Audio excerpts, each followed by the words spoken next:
College है।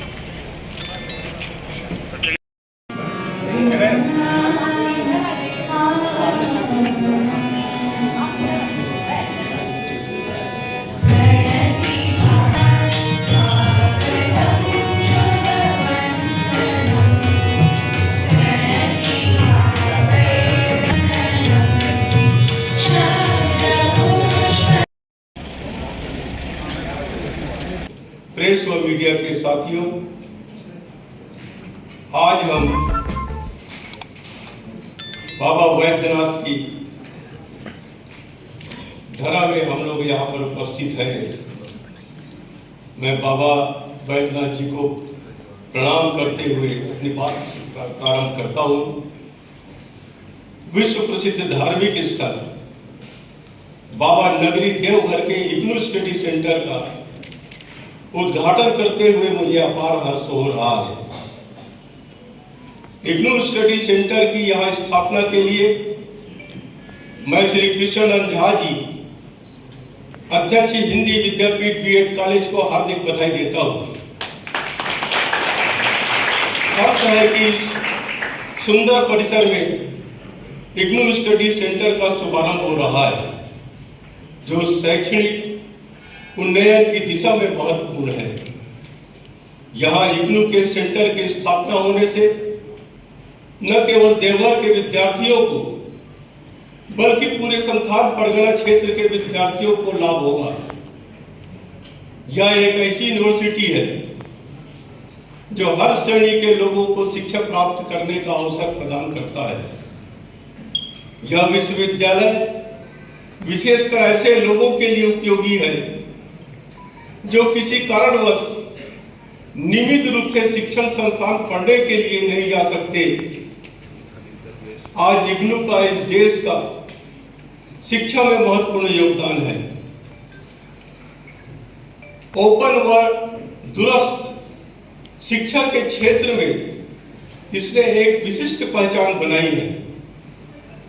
यह विश्व का सबसे बड़ा विश्वविद्यालय भी माना जाता है। इग्नू हमारे विद्यार्थियों के लिए दूरस्थ शिक्षा की व्यवस्था प्रदान करता है।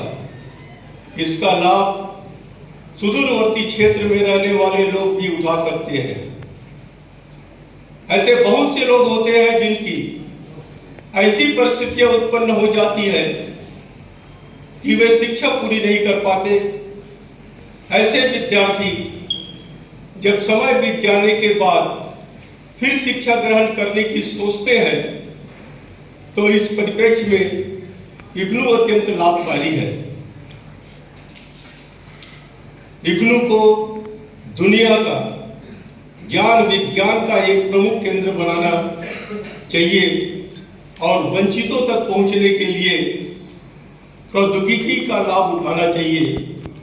इग्नू के प्रोफेसर को विद्यार्थियों को ऑनलाइन माध्यम से मार्गदर्शन करने के लिए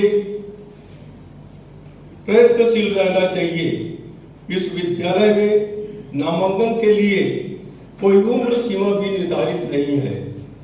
जो जब चाहे आकर अपना प्रवेश ले सकता है और अपने जितने भी वहाँ पर सब विषय होंगे अपनी इच्छा के अनुसार वो प्रवेश पाकर पुनः आप शिक्षा ग्रहण कर सकते हैं। एक बार पुनः इग्नू के इस स्टडी सेंटर के सफल संचालन की कामना करता हूं और मैं तो कहता हूं कि यहाँ का इग्नू सेंटर ये युग्नू तो है लेकिन ये जुगनू भी है। जुगनू रात के अंधेरे में चमकता है और इग्नू दिन के उजाले में भी चमके, निरंतर आगे बढ़ते रहे। यहाँ काफी शिक्षाविद उपस्थित है। जानवर और मनुष्य में फर्क होता है कि जो मनुष्य जो भी काम करता है वो जानवर भी करता है, लेकिन जानवर के पास एक नहीं होता जो सोचने की शक्ति। अगर जानवरों में भी सोचने की शक्ति दे देते तो मनुष्य से कम नहीं होगा। लेकिन हम मनुष्य हैं, हमें सोचने समझने की ताकत है। और इसीलिए आज विज्ञान के युग में सोचने के कारण नए नए आविष्कार हो रहे हैं। अभी बीच में हिंदी के बारे में चर्चाएं हुई।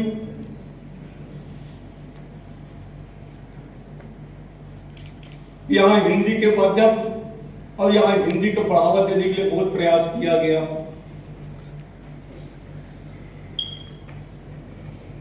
लेकिन मैं कभी कभी सोचता हूँ, क्योंकि मैं राजभाषा समिति में मैं पार्लियामेंट में रहा और मैं पूरे देश का भ्रमण करा, हर प्रदेश में मैंने बैठकें ली।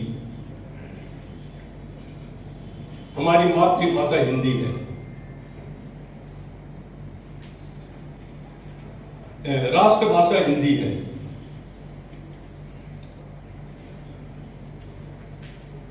जब संविधान लिखा गया तो संविधान में स्पष्ट लिखा है कि देश स्वतंत्र होने के बाद हमारी राष्ट्रभाषा हिंदी होगी, अंग्रेजी उसका माध्यम होगा। 10 साल में धीरे धीरे अंग्रेजी को समाप्त कर पूरे देश में हिंदी लागू होगी। आज देश स्वतंत्र हुए 75 साल हो गए। आज 75 साल में हिंदी कहां पर है? जब उस समय राष्ट्रपति जी ने देखा कि हमने जो 10 साल अंग्रेजी को माध्यम बनाया था वो स्थापित हो रहा है, लेकिन जिसको स्थापित करना है वो समाप्त हो रहा है। इसके लिए उन्होंने राजभाषा समिति बनाई राष्ट्रपति के द्वारा। और ये राजभाषा समिति जो है वो सिर्फ ये देखती है कि प्रदेश में हिंदी में कितने प्रतिशत काम हो रहे हैं।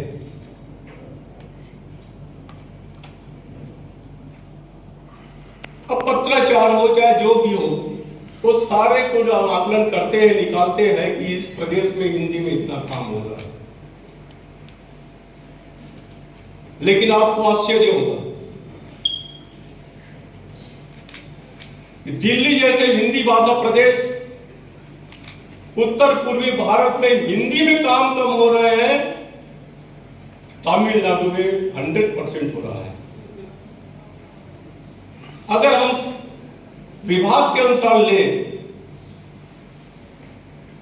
तो 100% हिंदी इसरो में हो रहा है, जबकि इसरो विज्ञान का है, वैज्ञानिकों का है। मैं इसरो मीटिंग में भी गया था। मैंने उनको पूछा कि आप ये टेक्निकल वर्ड्स आपको ज्यादा उपयोग में लाना पड़ता है, आप हिंदी में काम कैसे करते हैं? और हम सबको मालूम है कि हम कोई भी देश में चले जाएं, जब चाय के लिए उठते हैं तो अंग्रेजी में बात होती है, लेकिन जब वहां बैठक प्रारंभ होता है तो अपनी भाषा में बात करते हैं। आज चाहे रसिया हो, चाइना हो, जापान हो, हर कोई अपनी भाषा में जब काम कर सकते हैं तो भारत हिंदी में काम क्यों नहीं कर सकता? और अभी तक 75 साल तक हम प्रतिशत ही आंकड़ा ले रहे हैं। मैं सोचता हूं दुनिया में ऐसा कोई देश नहीं होगा जो अपनी राष्ट्रभाषा को बचाने के लिए कमेटी गठित किया हो।